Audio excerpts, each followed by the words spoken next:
ఓం నమో భగవతే రుద్రాయ. మనకి జనవరి 3, 2026 శనివారము, అలాగే ఆరుద్ర నక్షత్రము, పౌర్ణమి తిథి ఉన్నది. ఈ రోజు నాడు మనం శివముక్కోటిగా పిలుస్తుంటాం. దీనినే ఆరుద్రోత్సవం అని కూడా అంటాం. అయితే ఈ వీడియో నేను ఇదివరకే పెట్టాను.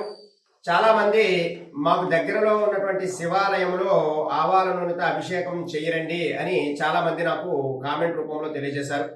అయితే ఎవరికైతే అవకాశం లేదో వారందరికీ కూడా వారి పేరు గోత్రనామములకు మీరు నాకు నా నెంబర్కి కనుక మీరు వాట్సాప్ చేసినట్లయితే ఖచ్చితంగా వారందరి పేరు మీదుగా కూడా నేను ఈ యొక్క ఆవాల నూనెతో మన శివయ్యకు అభిషేకం అనేటటువంటిది జరిపిస్తాను.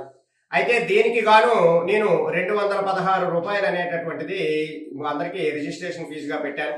వారంతా కూడా తమ పేరు గోత్రనామములను అలాగే 216 రూపాయల రిజిస్ట్రేషన్ ఫీజును కూడా వారంతా కూడా నమోదు చేసుకుని ఆ స్వామి వారి యొక్క అనుగ్రహం పొందడానికి ప్రయత్నం చేయండి. ప్రత్యేకంగా ఎవరికైతే శని బాధలు ఎక్కువగా ఉన్నాయో, అష్టమ శని, అర్ధాష్టమ శని, ఏలినాటి శని వారి యొక్క జాతక రీత్యా ఉన్నాయో వారు తమ పేర్లను గోత్రనామములను కూడా నమోదు చేసుకోండి. అలాగే ఆ పరమేశ్వరుడు యొక్క అనుగ్రహం అనేటటువంటిది పొందండి. నవగ్రహ దోషాలన్నీ కూడా తొలగించుకోవడానికి ప్రయత్నం చేయండి. ఈ అవకాశాన్ని అందరూ కూడా వినియోగించుకోండి. అలాగే మీ కుటుంబ సభ్యులకు, మీ ఫ్రెండ్స్ కి కూడా ఈ వీడియోని షేర్ చేసి వారందరికీ కూడా చేసుకోమని చెప్పడానికి ప్రయత్నం చేయండి. సర్వే జనా సుఖినో భవంతు. శుభం.